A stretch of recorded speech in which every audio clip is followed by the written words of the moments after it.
हाँ जी स्टार्ट। बहुत बहुत धन्यवाद साथियों। नमो बुद्धाय, जय भीम, जय भारत, जय संविधान। जैसा कि आज आपको पीछे लग रहा होगा, हमारा पंचशील धम्म ध्वज के नाम से हमारा पूरा कार्यक्रम पूरे देश के अंदर है। पंचशील कार्यक्रम, पंचशील धम्म ध्वज पूरे देश में हमारा क्यों मकसद है? जैसा कि ये भारत भूमि, पूरी भारत जम्मूद्वीप, पूरा भारत सरजमी पंचशील के नाम से, पंचशील और धम्म ध्वज के नाम से और बाबा साहब तथागत बुद्ध के नाम से, उनकी विचारधारा के नाम से पूरे देश में यहाँ पर जो है चल रहा है। तो आज हम जो 8 जनवरी को यहाँ पर धम्म ध्वज दिवस था, जिसको हम आज उस दिन सोमवार था, आज हमारा संडे है और संडे के दिन सभी लोग फ्री हैं। हमने इसको प्रेस कॉन्फ्रेंस के माध्यम से पूरे देश में घर घर पंचशील और गांव गांव पंचशील के नाम से हमने ये प्रेस वार्ता रखी है। क्योंकि ये सरजमी कहीं भी आप खोदोगे, चाहे वो कहीं अयोध्या हो, चाहे काशी हो, चाहे मथुरा हो, चाहे भारत के किसी भी कोने में जाओगे, तब यहाँ पर जो है तथागत बुद्ध ही निकलेंगे, वही विचारधारा निकलेगी। तो ये पंचशील जो है, इसमें पंचशील आया कहाँ से? तो पंचशील ध्वज जो है यहाँ पर हमारे हेनरी अल्कोट के नाम से एक व्यक्ति थे जिन्होंने थियोसॉफिकल सोसाइटी की स्थापना करी थी अमेरिका के अंदर। वो बुद्ध धर्म से इतने प्रभावित थे कि वो सब कुछ छोड़ छाड़ करके श्रीलंका आए और तब तक जो है हर देश के अपने अपने अलग धम्म ध्वज हुआ करते थे। जो एक कॉमन धम्म ध्वज नहीं था पूरे देश, पूरी दुनिया के अंदर जो है, तो इन्होंने एक प्लान तैयार किया कि कैसे सारी दुनिया में एक कॉमन मिनिमम प्लेटफॉर्म क्या तैयार किया जाए, एक कॉमन ध्वज तैयार किया जाए। तो वहाँ पर आए, वहाँ पर जो है क्या नाम है, एक भंते हमारे वहाँ पर मिले ज्ञानानंद जी, उनके सानिध्य में जाकर के उन्होंने धम्म दीक्षा ली। 1880 के अंदर धम्म दीक्षा ली और फिर उन्होंने एक प्लान किया कि कैसे जो है ये सारी चीज़ें जो है इकट्ठा की जाए, सारे देशों के लोगों को एक जो है धम्म एक ही कलर का या 2 कलर का या 3 कलर का दिया जाए। तो उसके लिए उन्होंने 1885 में ये मंत्रणा करी। फिर 1886 में उन्होंने एक क्या नाम है धम्म ध्वज दिया भी था, लेकिन वो पूरी तरीके से मान्य नहीं था। तो यहाँ पर वो है एक कोलंबो कमेटी के नाम से श्रीलंका में, क्योंकि श्रीलंका सबसे ज़्यादा प्रभावित था उस वक्त जो है, अपना राजा महेंद्र थे हमारे वहाँ पर गए थे, अशोक के सम्राट अशोक के बेटे। तो वहाँ पर जो कोलंबो कमेटी के नाम से एक यहाँ पर सम्मेलन हुआ, उसमें ये क्या नाम है बात स्वीकार की गई कि क्या नाम है क्या, तो इसमें 5 रंग जो है, पहला नीला है, नीला रंग जो है विराटता, व्यापकता और ह्यूजनेस को क्या नाम है शो करता है। दूसरा रंग है पीला रंग, जो कि मध्यम मार्ग को, क्योंकि ये कुछ इसमें बातें ऐसी भी हैं कि तथागत बुद्ध को जब ज्ञान प्राप्त हुआ था, तो ज्ञान प्राप्त होते समय जिस वक्त ज्ञान प्राप्त हो रहा था वैशाखी पूर्णिमा के दिन, उस वक्त उनके शरीर से कुछ प्रकाश की किरण निकल रही थी। ये उनकी थ्योरी है, ये लोग कहते हैं। तो उस वक्त जो है आँखों से नीला रंग निकल रहा था, शरीर जो है पीला था, पीत वर्ण था और पूरी बॉडी जो है लालमामय थी, लाल रंग था और सफ़ेद शांति, उनके चेहरे पर एक ओज था, एक स्थायित्व था, एक स्टेबिलिटी थी, एक ठहराव था। तो वो शांति का क्या नाम है वो सफ़ेद रंग था। और अगला रंग जो क्या नाम है नारंगी रंग है, तो उसमें कुर्बानी के लिए, बलिदान के लिए, प्रज्ञा के लिए और सेक्रीफाइस के लिए, समर्पण के लिए और तिलांजलि के लिए जो रंग है। तो इस प्रकार ये 5 रंग जो है, नीला, पीला, लाल, सफ़ेद और नारंगी, ये 5 रंग हमारे धम्म ध्वज में हैं, जो 8 जनवरी को क्या नाम है ये लिया गया था। और सारी दुनिया आज इसी धम्म ध्वज को क्या नाम है मानती है। और ये हमारे पूरे बुद्ध धर्म का क्या नाम प्रतीक है, सिम्बलाइजेशन किया गया। इसमें रंग भी सिम्बलाइजेशन है और उस रंगों के साथ में विचारधारा भी हमारी। नीला रंग हो एक बड़ा, क्योंकि नीले हमारा आसमान है जिसमें हमारी सारी दुनिया, सारे जीव जंतु प्राणी मनुष्य, हर एक चीज़ उसमें आ जाती है, उसमें समझ आती है, उसमें उसकी व्यापकता में क्या नाम है आ जाती है। अगला रंग जो क्या नाम है पीला रंग है। पीला रंग मतलब मध्यम मार्ग। दुनिया में कोई भी कठोर या कोई भी आसान मार्ग नहीं होता है, एक मध्य रंग, जैसा लगे उस प्रकार से क्या नाम है। इसमें हमारे वो भी रहे क्या नाम है एक फॉस्फर रहे हैं चारवाक, उन्होंने भी कहा है कि यावत जीवित सुखम जीवित ऋणम कृत्वा घृतम पवित भस्मी भूत से देहत पूर्णागमनम कुतः। चाहे आलर कलाम हो, चाहे सांख्य दर्शन हो, वहाँ पर हमारी यही विचारधारा आती है, जिसका पूरा समावेशन जो है तथागत बुद्ध ने किया है। तो ऐसे ही अगला रंग जो है क्या नाम है लाल है, जो एक तेज को क्या नाम प्रकट करता है, एक सामर्थ्य को, एक शक्ति को, एक ताकत को प्रकट करता है, जो हमारे अंदर एक है। अगला रंग है सफ़ेद रंग, जो क्या नाम है धैर्य, शांति, समृद्धि, खुशहाली और क्या नाम उसको प्रकट करता है। तो ये हमारे धम्म ध्वज में हमने प्रण किया है, क्योंकि आज 14 तारीख है, मकर संक्रांति भी है। हमने 14 तारीख से लेकर के आज 14 जनवरी से लेकर के 14 अप्रैल तक हमने ये 3 महीने का प्लान किया। पूरे देश में घर घर कोने कोने में जाकर के हम ये धम्म ध्वज घर घर जाकर के लगाएंगे। और वैसे हमारा बेस्ट प्लान 1 करोड़ का है इन 3 महीने के अंदर, और इससे ज़्यादा भी होगा, क्योंकि मेरी बातें हुई हमारी कमेटी के लोगों से और लोगों से, तो नहीं हम इसको और बड़ा विस्तार रूप देंगे। क्योंकि आज देख रहे हो कि जैसे हर रोज़ क्रांति फैल रही विचारों की, और ये हर रोज़ विचार प्रस्फुटित हो रहा है हमारे समाज में, लोगों में ये ज्ञान हर रोज़ फैल रहा है। बाबा साहब की तथागत बुद्ध की ये देन है, बाबा साहब ने उसको संजोया और आज हम उसकी वजह से हम यहाँ पर हैं। तो हमारा कर्तव्य बनता है कि हम जो घर घर पूरे 3 महीने तक हमने प्रण किया है, उसके बाद ताउम्र आजीवन हम ये काम करते रहेंगे। और फिलहाल ये 3 महीने के लिए हमारा पूरा प्लान है कि हम क्या धम्म ध्वज घर घर पहुँचे। बहुत बहुत धन्यवाद। नमो बुद्धाय जय भीम। कोई फोन कर दिया बोलिए आप इनको रखिए। जी, मेरा नाम चंद्रवीर सिंह है और ये बहुजन समाजवादी मंच के नाम से हमारा क्या नाम है, घर घर पाठशाला चल रही है। घर घर पाठशाला, घर घर ध्वज, हमारा गांव गांव ध्वज हमारा चल रहा है, और पूरे देश में हम पूरे कोने में विचारधारा फैला रहे हैं, ये काम कर रहे हैं। मेरा नाम चंद्रवीर सिंह है। मैं पहले दिल्ली मेट्रो में इंजीनियर था, वहाँ से मैंने सर्विस छोड़ी और आकर के पूरा, क्योंकि जैसे हेनरी ऑलकॉट जो नाम के व्यक्ति प्रभावित हुए, ऐसे मैं भी प्रभावित हुआ, और पूरी तरीके से हम क्या नाम है इस धम्म ध्वज के तले, बैनर तले हम ये काम कर रहे हैं। तो बहुजन समाजवादी मंच जो है पूरी पाठशाला गाँव गाँव ले जा रहा है, और इसी प्रसार क्या नाम प्रसार और प्रचार को हम कर रहे हैं। तो मेरा नाम चंद्रवीर सिंह है। अभी डॉक्टर साहब डॉक्टर हरविंदर जी सर्जन हैं और मेरठ से आए हुए हैं, और ये क्या नाम है अपनी बात रखेंगे। देखिए, जैसा धम्म दिवस के बारे में अभी इंजीनियर साहब ने बताया है, अभी वर्तमान जो परिस्थिति और स्थिति है, हमारी जो लड़ाई है वो विचारों की लड़ाई है। क्योंकि ये देश, ये धरती, ये बुद्ध की धरती है। तो बुद्ध की धरती है तो बुद्ध के विचार घर घर गांव गांव जाने चाहिए। उन विचारों को लेकर के हमारा ये संकल्प है, बसम का संकल्प है, बहुजन समाजवादी मंच का संकल्प है। हमने निर्णय लिया है कि जैसे दूसरी विचारधारा जो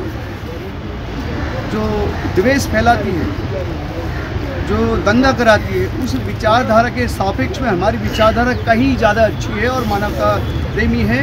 तो इस विचारधारा के लिए ही हम लोगों ने ये प्रण लिया कि हम इस पर काम करेंगे। घर घर जाकर के अगर खुद नहीं लगाएंगे तो हम स्वयं जाकर के उसके घर में झंडा लगाने का कार्य करेंगे। और ये विचारधारा जो मानवतावादी विचारधारा है, जो समता, न्याय, बंधुता, स्वतंत्रता की विचारधारा है, जो संविधान भी कहता है, उस विचारधारा को लेकर के गांव गांव हमें जाना है। और हमारी आप सबसे भी अपील है, और जो न्यायप्रिय है, जो पूरे देश के अंदर न्यायप्रिय लोग हैं, उनसे भी अपील है, अगर हम वहाँ तक भी ना पहुँचे तो उनका भी कार्य ये है कि जो विचारधारा बुद्ध की विचारधारा है, बाबा साहब की विचारधारा है, जो बाबा साहब के विचारों में विश्वास रखते हैं, उन लोगों से भी हमारी अपील है आपके माध्यम से कि वो जाएं, स्वयं उठ कर के जाएँ। क्योंकि जो जिस विचारधारा से बाबा साहब की 40 साल तक लड़ाइयाँ, संघर्ष चलते रहे, वो विचारधारा कहीं जाकर के आज जो है हमारे सामने आकर के खड़ी हो गई है। जैसे आप देख रहे हैं, आज के हालात देख रहे हैं, आज की परिस्थिति देख रहे हैं। महंगाई पे कोई बात करना नहीं चाहता है, शिक्षा पे कोई बात करना नहीं चाहता है। बेरोजगारी पिछले 45 साल में अगर देखें तो सबसे ज़्यादा आज में बेरोजगारी जो है चरम पर है, लेकिन बेरोजगारी कोई बात करना नहीं चाहता है। तो मेरी सबसे न्यायप्रिय लोगों से अपील है कि हमारे इस विचारों को फैलाने के लिए, और जो हमारे सवालात हैं, हमारे सवालात यही हैं, क्या है, शिक्षा है, स्वास्थ्य है, महंगाई है, बेरोजगारी है। ये हर व्यक्ति की डिमांड भी है, ऐसी बात नहीं है कि किसी की डिमांड नहीं है। रोजगार किसे नहीं चाहिए, शिक्षा किसे नहीं चाहिए, स्वास्थ्य किसे नहीं चाहिए, लेकिन कहीं ना कहीं ये मुद्दे भी गौण होंगे, ये मुद्दे गौण होंगे। हमारा कर्तव्य ये भी है कि मुद्दों पर जब को पीछे हो, इन मुद्दों पर भी हम चर्चा करनी चाहिए। आज देखिए आप पूरा का पूरा भारत जो है, जो बुद्ध की धरती है, उसको किस रंग में रंगा जा रहा है। तो उसके सापेक्ष में हम विरोध नहीं करें किसी का, लेकिन उसके सापेक्ष में जिस विचारधारा से हम आते हैं, जो विचारधारा मानवतावादी विचारधारा, उसको बढ़ाने का भी कहीं ना कहीं हमें कार्य करना चाहिए। तो हमारी सबसे अपील है, जो आपके दर्शक सुन रहे हैं, वो स्वयं भी इस कार्य को कर सकते हैं। ये ज़रूरी नहीं कि चंद्रवीर पहुँचे, एडवोकेट चमन भारती पहुँचे, मैं पहुँचूँ, ये पहुँचे, ज़रूरी नहीं है। वो स्वयं भी इस कर्तव्य को, इस कार्य को अपना जो पूरा कर सकते हैं। तो हमारी सबसे आपसे यही अपील है, आपके दर्शकों से यही अपील है कि बुद्ध की इस विचारधारा को, बाबा साहब की विचारधारा को गाँव गाँव घर तक फैलाने का कार्य करें। जय भीम। आप हैं डॉक्टर एडवोकेट चमन भारती जी, तो हम चाहते हैं कि चमन भारती जी अपना कुछ। देखिए, जैसे वर्तमान में पूरे देश में एक जातीय वैमनस्य, एक धार्मिक वैमनस्य फैल गया है, और ये खाली बाहर ही घरों तक पहुंच गया है। अब तो लोग अपने घरों में ही अपने परिवार के सदस्यों से भी एक जातीय वैमनस्य मानते हुए व्यवहार करने लगे हैं। ऐसे एक माहौल को विपरीत एक ऐसी विचारधारा का सामने आना बहुत ज़रूरी है जो मानवता को जोड़ने वाली बात करे। और वो विचारधारा तथागत बुद्ध की विचारधारा है। तथागत बुद्ध की ही एक विचारधारा जो सर्वोच्च मानवीयता पर आधारित है। इसलिए हम साथी लोगों ने एक अभियान चलाने का कार्यक्रम बनाया है, जिसमें हम तथागत गौतम बुद्ध जी के जो सील हैं, इनके सीलों की शिक्षा देने वाले प्रतीक पंचशील के झंडे का हम पूरे भारतवर्ष में तथागत गौतम बुद्ध के पूरे भारतवर्ष में वितरण करेंगे 3 महीने तक। और पंचशील के वितरण के साथ साथ ही हम तथागत गौतम बुद्ध जी के विचारधारा का भी प्रचार प्रसार करेंगे। हमारा आप सभी से भी निवेदन है, आपके द्वारा जिन लोगों से हम जुड़ पा रहे हैं उन सभी से निवेदन है कि आप भी हमारे इस अभियान को चलाने में हमारी मदद करें और जितना ज़्यादा से ज़्यादा हो सके पंचशील झंडों का वितरण हमसे आके संपर्क करके ले लें या अपने स्तर से करें।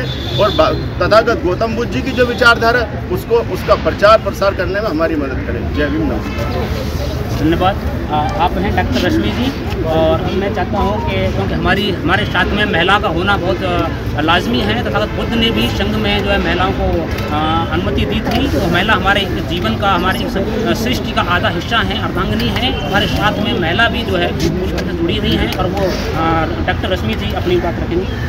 जय भीम साथियों, हर घर पंचशील, हर गाँव पंचशील के माध्यम से हम तथागत बुद्ध की विचारधारा को तो आप लोगों के चैनल के माध्यम से घर घर पहुंचाना चाहते हैं। और साथ में मैं उन महिलाओं से भी अपील करना चाहती हूँ जो इस सब में नहीं जुड़ी हुई हैं, क्योंकि हमारे सारे आंदोलनों में सब में महिलाओं की उपस्थिति बहुत कम है। हमेशा मैं जिन भी मीटिंगों में गई हूँ या जो भी है, उसमें हमारी जो आधी आबादी है वो कहीं नज़र नहीं आती। तो मैं आप लोग सब लोगों के माध्यम चैनलों के माध्यम से अपील करना चाहती हूँ कि आप सब लोग भी निकल के आइए और इस आंदोलन का हिस्सा बनिए, तभी हम लोग इसमें सफल हो पाएंगे। धन्यवाद। कोई सवालात आप लोगों के हैं? ये आज 14 तारीख को क्यों चुना सर आपने? हाँ सर, ये 8 तारीख को मंडे था, सोमवार था। 8 तारीख को धम्म ध्वज दिवस था। तो हमने छुट्टी के दिन जिससे अधिक से अधिक लोग शरीक हो पाएँ और अधिक से अधिक लोग शरीक हों, आप जैसे लोग और हमारे और वो साथ यहाँ पे आए हुए हैं, इसलिए हमने संडे का दिन जो उसके बीच में कोई संडे नहीं पड़ा है। दूसरा 14 से लेकर 14 तक, 14 जनवरी से लेकर 14 अप्रैल तक 3 महीने का हमारा एक कंप्लीट टारगेट है। तब तक हमारा 1 करोड़ धम्म ध्वज जो है पूरे देश के अंदर लगाने का, घर घर लगाने का हम खुद जाएंगे और लोगों तक प्रेरित करेंगे, लोगों को प्रेरित करेंगे, उसके लगाएंगे। तो ये हमारा एक कारण था 14 तारीख से 14 तारीख तक जो हमारा सर, चुनाव सिर पर है, क्या लगता है कि ये पंचशील से चुनाव में कोई असर होगा? चुनाव सर एक क्षणभंगुर चीज़ है। चुनाव स्थायी चीज़ नहीं है। पंचशील स्थायी है, ये स्थायी तो स्टेबिलिटी है। ये हमारा निरंतर चलने वाली चीज़ है और पिछले हजारों साल से चलती चली आ रही है। चाहे वो चारवाक हो, चाहे सांख्य दर्शन हो, चाहे तथागत बुद्ध हो, चाहे और उसके बाद जितने भी लोग हमारे हुए हैं विचारधारा संबंधित वो लोग हों, ये निरंतर चलने वाली प्रक्रिया है। चुनाव तो आज है, कल 2 दिन का, 4 दिन का, 5 दिन का, 10 दिन का, उसके बाद। लेकिन ये जो धम्म ध्वज और धम्म क्या नाम प्रचार प्रसार है, ये ताउम्र आजीवन चलता रहे। संविधान खतरे में है, तो इस पंचशील से होगा क्या सर? इस समय देश को बचाने की अहम भूमिका है। जी सर, बहुत अच्छा ये आपने सवाल सही किया है। लेकिन सवाल यह है कि इसके लिए लोगों का एकीकरण, मानसिकता का एकीकरण कैसे हो। तो संविधान खतरे में है, संविधान और हमारा धम्म ध्वज दोनों ही। तो मेरा सभी लोगों से आग्रह है कि आज लोग जैसे हम लोग निकल के आए हैं, धम्म ध्वज को लेकर निकल के आए हैं, तो आप सभी लोगों के माध्यम से पूरे देश के कोने कोने हम लोगों को ये बात खबर करना चाहते हैं कि आज भाई साहब ने कहा है कि संविधान खतरे में है। तो संविधान को बचाने के लिए, धम्म ध्वज को बचाने के लिए घर से बाहर आए हैं और घर से निकल करके प्रचार प्रसार करें। चंद्रवीर जी, जिन बौद्ध भिक्षुओं का ये काम है वो तो नज़र नहीं आ रहे, तो आप लोगों को क्यों आना पड़ गया? उनका जिनका काम है वो क्यों नहीं आ रहे? सर सवाल इस बात का नहीं है। खैर कोई बात नहीं, वो लोग भी कर रहे हैं, हम भी अपने स्तर से करना चाहते हैं। क्या ये जिम्मेदारी सिर्फ हम उन पर थोप देंगे? हम भी करेंगे। नहीं, स्पेशल बौद्ध भिक्षु उनका काम ये है ना धम्म का प्रचार करना। जी, तो वो कहाँ है? वो भी कर रहे हैं हमारे साथ में। बौद्ध धम्म के क्या नाम है जो भिक्षु हैं, लोग हैं, वो भी जुड़े हुए हैं और वो भी कर रहे हैं, हम भी करना चाहते हैं। ये जिम्मेदारी हमने सोची और समझी, हमें लगा कि हमें करना चाहिए, हमें आगे आना चाहिए, इसीलिए हमने काम। ठीक है। राम मंदिर अब बनने जा रहा है और 22 तारीख को उसका भूमि पूजन यानी कि पूजा भी होने वाली है। और आप राम मंदिर के साथ साथ ही आप अपना पंचशील का झंडा भी फहरा रहे हैं, क्या इसमें वाद विवाद नहीं होगा? देखिए, ये जो पंचशील है ये सदियों से पहला नहीं है। ये दूसरी बात ये है कि जो राम मंदिर है, आप राम को धार्मिक मानते हैं, राजनीतिक मानते हैं? पूरा देश अगर जिनकी आस्था है वो राम को धार्मिक मानते हैं, यही है। लेकिन कुछ लोग उसे राजनीतिक मान करके काम कर रहे हैं, तो हम उस पर चर्चा नहीं करना चाहते, क्योंकि राजनीति करने वाले को राजनीति करेंगे। राम तो राजनीतिक लोगों के कब्जे में, धार्मिक लोगों के कब्जे में नहीं है, वो उनकी धार्मिक समस्या है। हमारा कार्य है बाबा साहब और बुद्ध के विचारों को फैलाना, हम के उपदेशों को फैलाना, और ये निरंतर कार्य जारी रहना है। तो हमारा उनसे कोई लेना देना नहीं है वैसे, लेकिन हमारे हिसाब से आज राम राजनीतिक है, धार्मिक नहीं है।